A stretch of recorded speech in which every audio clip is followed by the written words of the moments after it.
Hello, everyone. I'm Margaret McSweeney, and welcome to Kitchen Chat on the Road. We are here today at the North American Olive Oil Association first conference ever here in the Chicagoland with Eryn, who is the Vice President. Welcome to Kitchen Chat TV. Thank you. Thank you for having me. We're so glad you're here. We're glad to be sharing olive oil here in Chicago this week. Well, I have learned so much about olive oil. I can't wait to share this with you via blog and recipes and everything.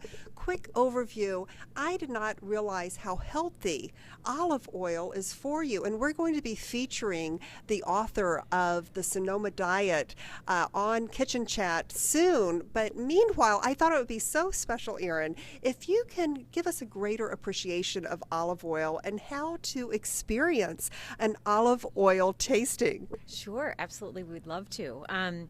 The main thing to know is that there's an olive oil for almost anything. Extra virgin olive oils are the ones that have a lot of flavor, and there's a lot of variety, just like wine.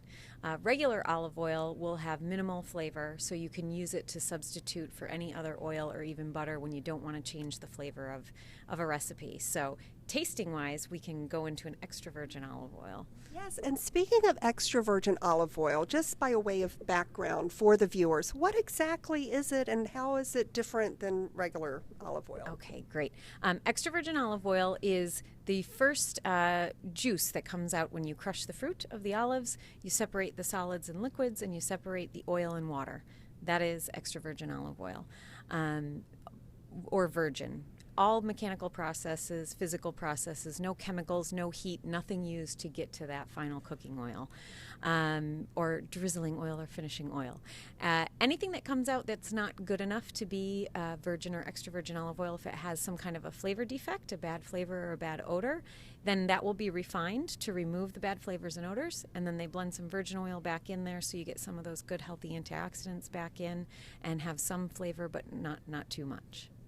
Well, there is so much to learn about olive oil. And real quickly, too, I want to make sure we direct the viewers and listeners to your website. That would be great. It is aboutoliveoil.org, not .com, .org.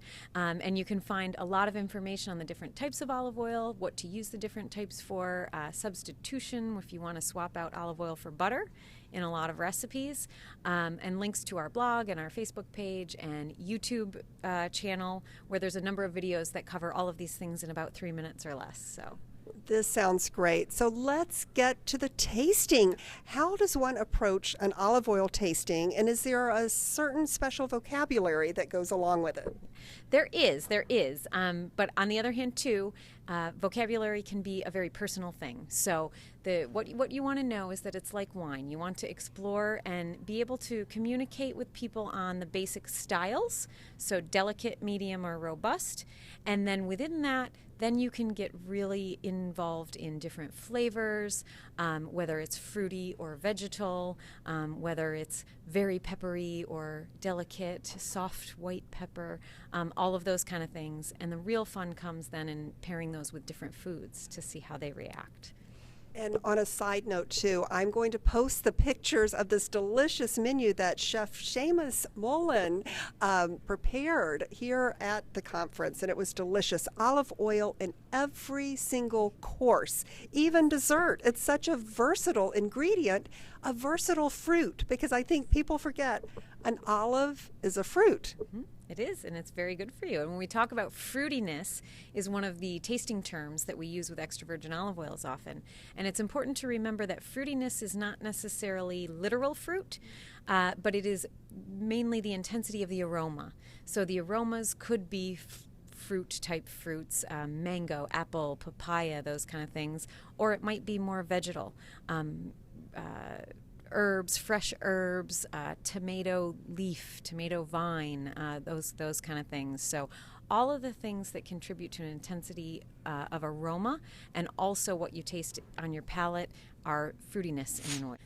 If you have a range of oils to taste, you want to start with the more delicate oils first so you don't overwhelm your palate, and then work your way up to the more robust oils. And the process of tasting itself actually takes a lot of cues from wine tasting. So what you want to do is warm up the oil swirl it around. Moving the oil around and warming it up really releases the volatile compounds, which give you more flavor, more aroma in the oil. So we're going to warm that up, and then what we're going to do is smell.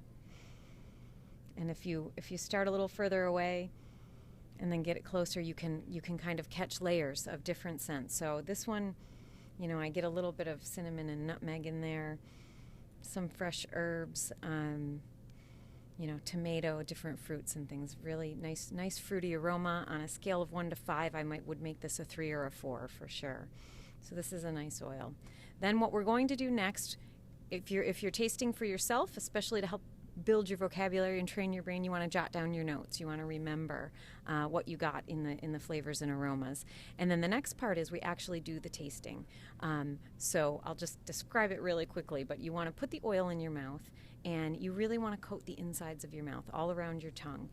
Besides the fruitiness, which we talked about is in the aroma, the bitterness is the other thing that we tend to talk about oils on, their range of bitterness. And that bitterness is on your tongue, in your mouth, on your tongue, around and towards the back of your tongue. And then the last thing we want to do is swallow a little bit of the oil, wait a minute, and get that last part, the kick in the back of your throat. And what comes back after you swallow the oil is the last part of a standard rating, which is looking at the pepperiness, the pungency or the pepperiness, the heat of an oil. And it really helps to be able to experience all of those things if you get the oil around, swallow a little bit, and then while your mouth is still closed, breathe out through your nose. It gives you a retronasal effect that will help really bring out extra flavors and aromas that you might miss on a quick pass. So. And real quickly, what is the purpose of the apple? Yeah, absolutely. So if especially when you're tasting more than one oil, you want to cleanse your palate in between. You want to try to start with a fresh palate so you're not influencing from other oils. So apples are a great medium as a palate cleanser, and also water, either sparkling or regular water, whatever you prefer. So, yeah. All right. So we'll do a little quick taste. Again, smell.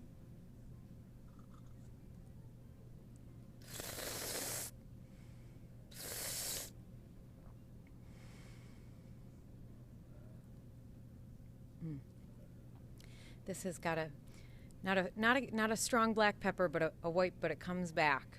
It takes a minute and it comes back. Great oil. So again, I would jot down my notes to keep track, clean my palate, and then move on to the next one. How fun. And listeners, viewers, you can do this at home. Have your own olive oil tasting at home with family and friends, and also try to incorporate more olive oil in your cooking. Please check out the website, www.aboutoliveoil.org. for great recipes and ideas and everything you want to know about olive oil. And always remember, take a moment and savor the day.